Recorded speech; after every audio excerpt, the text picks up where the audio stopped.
after we did the Jamboards last week, people expressed that they had been working on their individual parts of the project, but they might not know how they all fit together. And so I'm going to try to give you a flavor of that.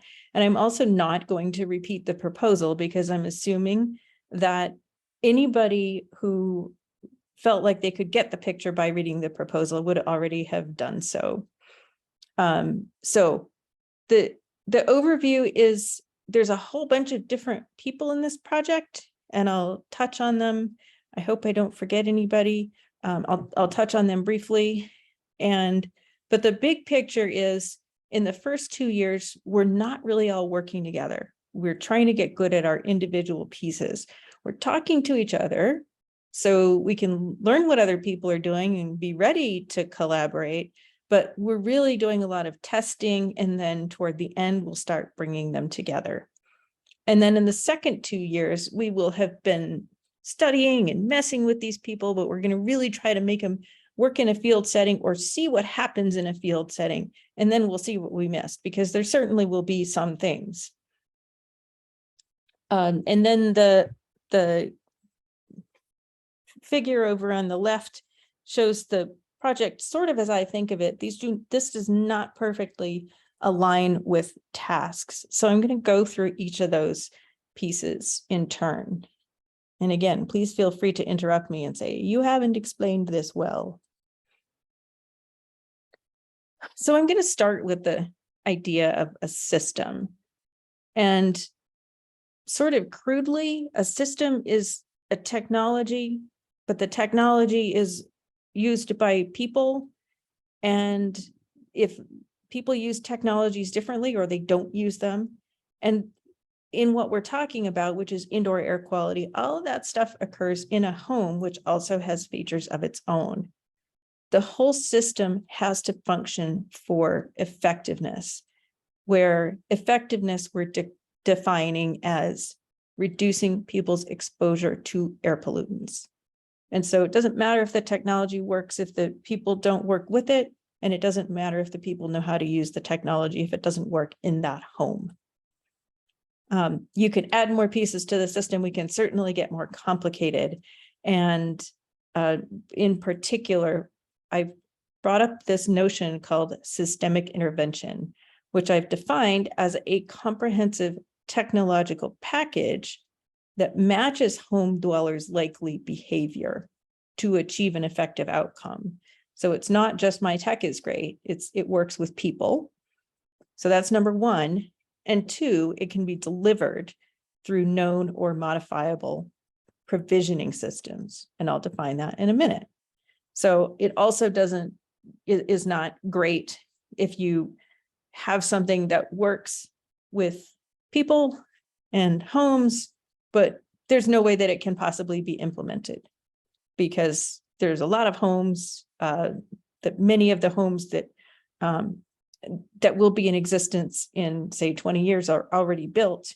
And so if we have no way to get interventions out there, then there's still going to be a lot of people living in homes that don't protect them. And so the notion of provisioning systems is one that I stole from Julia Steinberger, because I was searching for a term for this. Many people think of markets, but there's a whole lot more to how you get stuff and how you change your home than just markets, the economic factors or the store. And so I define provisioning systems, again, really stolen from somebody else, as physical and social systems that play a role in achieving resource or physical outcomes. These include, but they're not limited to markets. So they could include public or private programs, and it also includes the workforce. So then the idea of systemic intervention comes from the public health literature. There's a lot of work in public health on what's called translational science or implementation science. These are not all the same, but the notion that your intervention functions within a system and has to be delivered is sort of well accepted in public health literature, but I don't see it a lot in engineering literature. And so the health people are somewhat ahead of us on this. And y'all can correct me if you have things that you want to bring to the table about the literature from the engineering side. So I'm going to tie people to each of these aspects of the project. You notice there's nobody on the systems thing. That's going to be a postdoc that we're trying to hire now, where once we've got all the pieces, we have somebody working on this integrative vision, what would be a systemic intervention and what would be the provisioning systems that it works with. So anyone want to throw out questions? Yeah, I hate the any questions because nobody answers, right? Okay, well, I'll jump in. Yay! Any questions? Just for the sake. What happens if we learn from people that they want nothing of what we have done?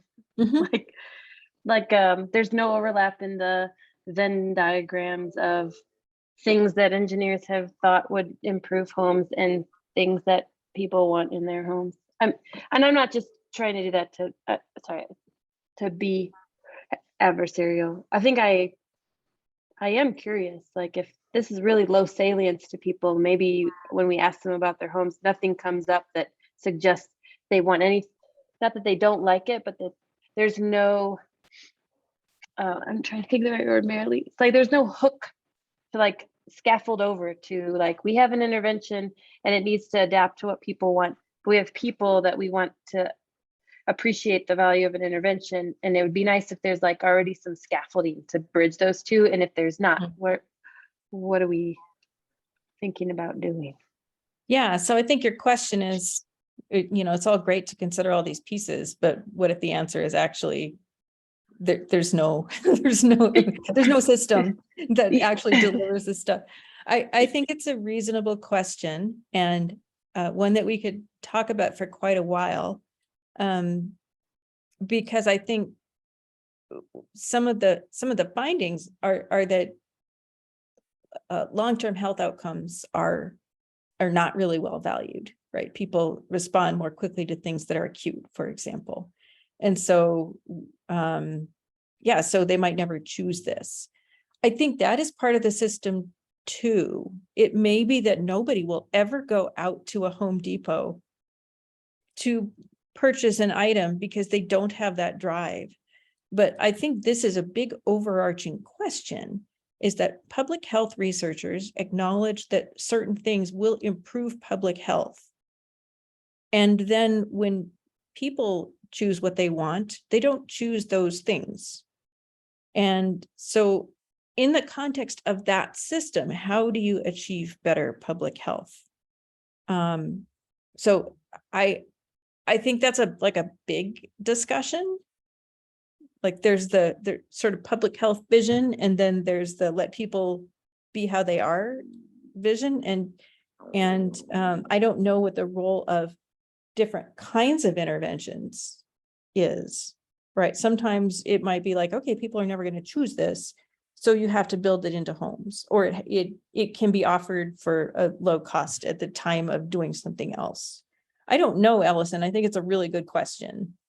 And I think that there's, in my experience, that happens.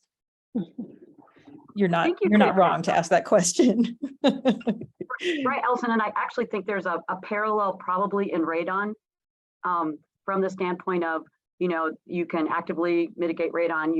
It's built into homes now, the passive systems in areas where there is high radon levels, and that people are like happy they have it. And they are, they may at times, like I mean, we have an active system because we have radon, we had high levels. And so I occasionally go by our little radon guy and go, oh, I'm so happy you're here. And, that you're still working. And but it's not something that I think of on a daily basis.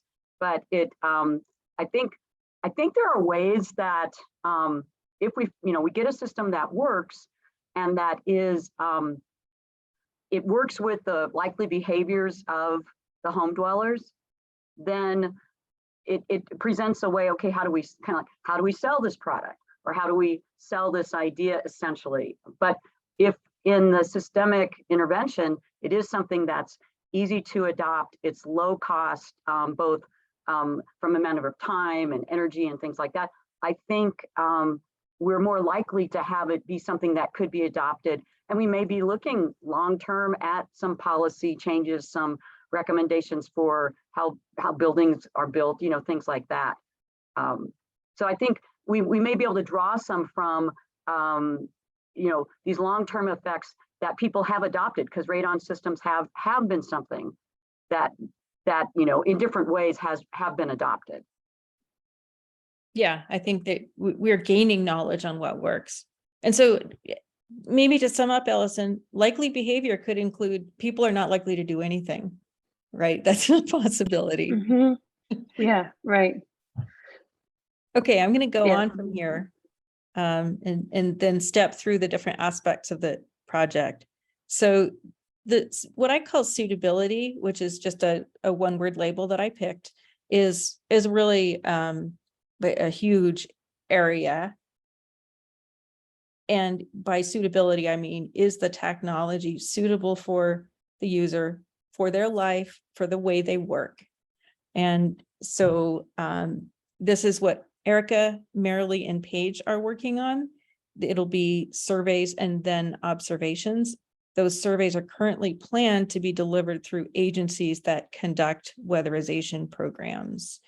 And for those of you who are new to this field, weatherization is measures for energy efficiency that are typically delivered, or at least on a national level delivered to low-income homes as a federal program. And Paul can correct me on that if needed. Well, I think the main thing that there's a lot of energy efficiency programs out there. The thing that makes weatherization a more special thing is that it is really looking at the house as a system and a whole system, considering all of the interrelated effects. And they also do consider health and safety as well. Okay. So, but this is really looking at the human aspect of engaging with the homes. The weatherization or the weatherization programs is just a channel for delivery of the surveys. And this is something that Paige is actively working on. Erica is going to be working from the surveys. And then as we get out to the field, there will be observations of how people actually behave to couple with the surveys. So that's that piece. Did you want to say anything here, Paige? I know I'm going to give you a forum later. Yeah, I think that's enough for now. If we'll talk about it kind of at length later, unless people have questions. Yeah. Okay, cool. And so then there's a delivery aspect, and we're not actually going to be exploring or studying the delivery. But there remains a question, who's going to do this work in homes? If we figure out how to modify homes, who's going to do it, and how will those people learn how to do it? Because it's a huge endeavor, right? There's millions of homes. And so that's where Lori comes in. Lori is at Indoor Climate Research and Training. They develop, among other things, materials for contractor training, and they train contractors, and they already have a program to train for healthy homes. So it's not inconceivable that this could also become another area of training. We have a relationship, we have a relationship with Building Performance Institute, which Paul can comment on if he wishes, but the bottom line is that their CEO wrote us a letter saying, yes, if you develop this, then it's likely to qualify for continuing ed credits, for example. And so it's not just a training that would sit on the shelf, it's something that could be promoted to contractors so that they could get, they would have additional education, but they'd also have additional things that they could provide to homes. So this is really, I think of it as sort of an outreach component, except by having Lori in from the beginning, she'll understand what the goals of the project are, and she might be She's also going to provide some connections to contractors who go into homes who would probably inform us about things we might not think about or might not know.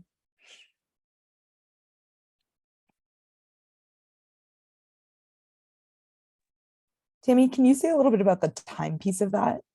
Like, would she just do that at the end, or is that going to be something that's more ongoing? Yeah, the question is, when does this happen? So this is a big issue that I've come to observed only through pain in projects where we commit to doing outreach, and then it's like, oh, we don't really understand it ourselves. We're not going to tell everybody about this. And so you get to the end and you haven't done it. And so what we have proposed to do is, there's one of the technical pieces that you'll see shortly, and we're only going to do that as part of the education. It's the diagnostic piece. And it's a piece that we think we can accomplish early. And so it would be, and it would also be laying the groundwork for how do we work with an organization like that to develop training. And so Lori is really in right now because she also has ideas on how to engage with home dwellers, and she would like to be involved in that part. And so by having her involved and having her bring in her connections with contractors, we can also get feedback for how to design the project. But yeah, you're right, Paige, that can't happen until the end, and it can't be what we're developing through the whole project because we won't be ready.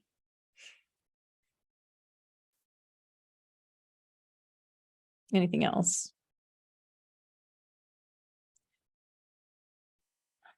Okay, so then we come to the 3 technical pieces. So there is a lot of engineering in this proposal. It was submitted to an NSF engineering directorate. So if you don't have any engineering, they say they want a lot of bridging and social science, but if you don't have any engineering, they kind of kick you out. It's not appropriate. And so the protection aspect of this that Paul and Karia are working on are how can homes be modified to keep exposures to air pollutants low. Paul and Karia are particularly working on something called whole home pressurization, where you elevate the pressure inside the home just a little bit. So it's not like a balloon, right? It's the pressures are really small, and they're pressures that your home experiences anyway. It's just that the whole home would have a slightly higher pressure than the outdoors. And that would mean that no pollutants would come in. The way you do this is you draw air from the outside. And so then you think, well, shoot, that air is going to have pollutants too. But if you pull it in through a filter, then it will be cleaned. And so that particular piece is what Karia is working on, testing different types of filters to see how effective they are to serve in that role. And then we also have a relationship, and I should just acknowledge that by we, I mean Paul. Paul has all these relationships because of his practical connections with the building and weatherization industry. So there's a relationship with a company called Air Cycler that currently does fresh air intakes feeding into the HVAC system, but not for the whole house. But they do it to bring fresh air into homes in certain parts of the country and for certain reasons. So this is not a radically new concept. The flows would be a little higher to pressurize the whole home, but there's already commercialized technology that works.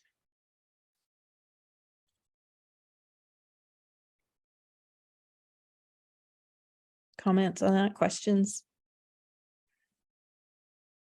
Yeah, and the pressurization is not radically new either, right? So that's what is used in hospitals, for example, in some areas, but people are not using it for residences for the most part.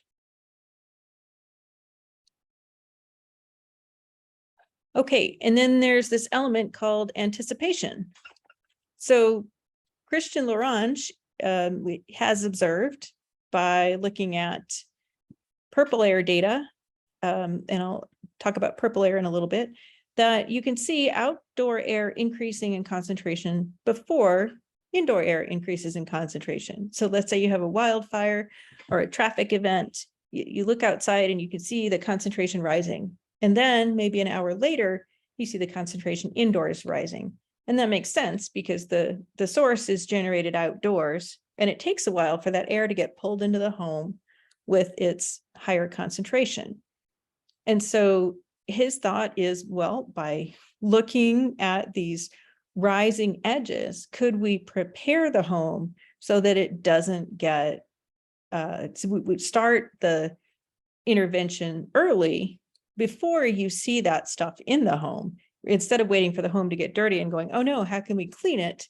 Can we begin to anticipate what's going to happen by looking at outdoor air? For those of you who don't know what purple air is, they're cheap, relatively cheap air quality sensors that are so cheap that they've become very widespread, and you can look online and find maps of hundreds and hundreds of particulate matter measurements, whereas before those cheap sensors were available, you would find maybe one or two in a city. And so the difference in cost is something like purple airs are $200 or $250, and the reference monitors that used to be used are like $20,000. And that's why they're becoming more widespread. They're not as good, and people can go on at length about why they're not as good, and we'll probably have some discussion about that too. And then part of Christian's work will be doing a cost-benefit calculation. If we can get predictive enough about what would happen in the home, given certain outdoor concentrations, indoor concentrations, and the cost of energy, you could do a cost-benefit calculation, like when would you spend the energy to add ventilation or filtration?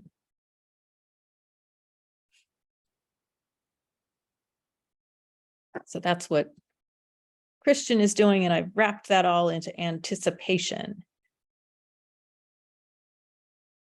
And then the last little bit is this purple one, diagnostics. And so that's, again, a broad term, but for some reason, we don't yet have a real-time model of how air enters a home and carries contaminants. There are theories for how that works.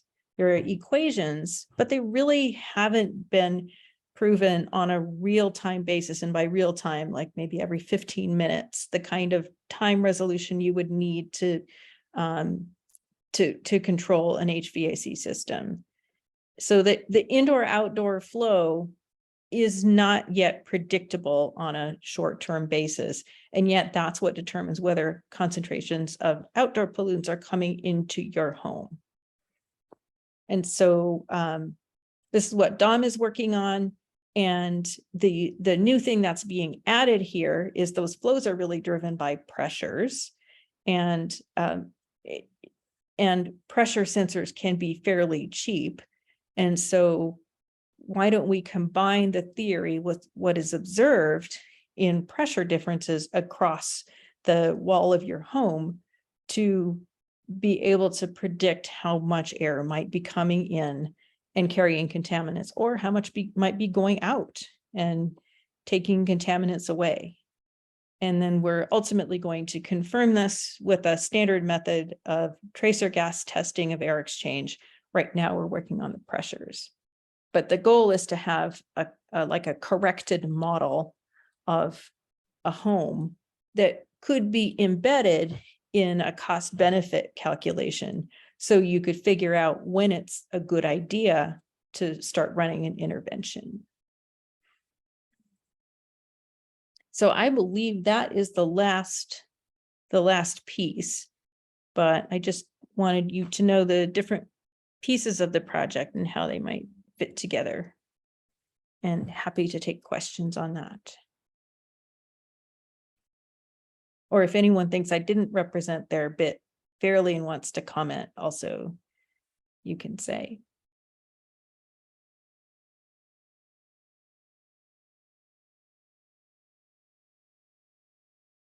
I did not bring up how Ellison fits into this.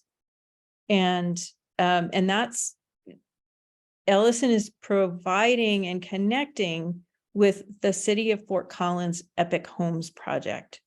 So the first pressure observations and so on will be done in test homes. And by test homes, I mean my home, and then Christian's home, like that. And so that's how people always do it, right? You see a report of like, I did this in one home, and you know what? It's the investigator's home. I feel like it's the standard indoor air. I mean, you must test your own home if you want to go talk about. I'm just joking. But Well, nobody else would let you, right? so yeah, So I was actually on an indoor project a long time ago where we didn't test an investigator's home, and the apologies to homeowner number one were numerous, like, oh my God, we have to be here another 2 weeks. Oh, I'm really sorry. So that's another reason to do your own home. And so after we do those test homes, though, we do want homes within the area. And Ellison is already measuring indoor air contaminants for another project. And so we're going to connect with that project where we to just add the pressure observations and some testing, and then see how well we're able to predict the concentrations that she's measuring. So it's kind of a value add to that project. So sorry, Ellison, I did not give you a slide.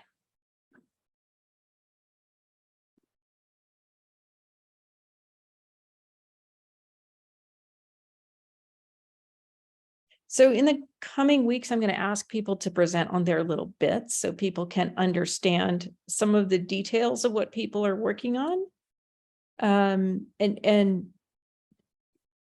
perhaps you will see ways in which you could fit together or ask people to connect to your project, or there may just be things that you're wondering about because you're going to dive into one particular thing, and then you might think, wait a minute, are people really going to use this? Or sure, people would do that, but would it have any effect?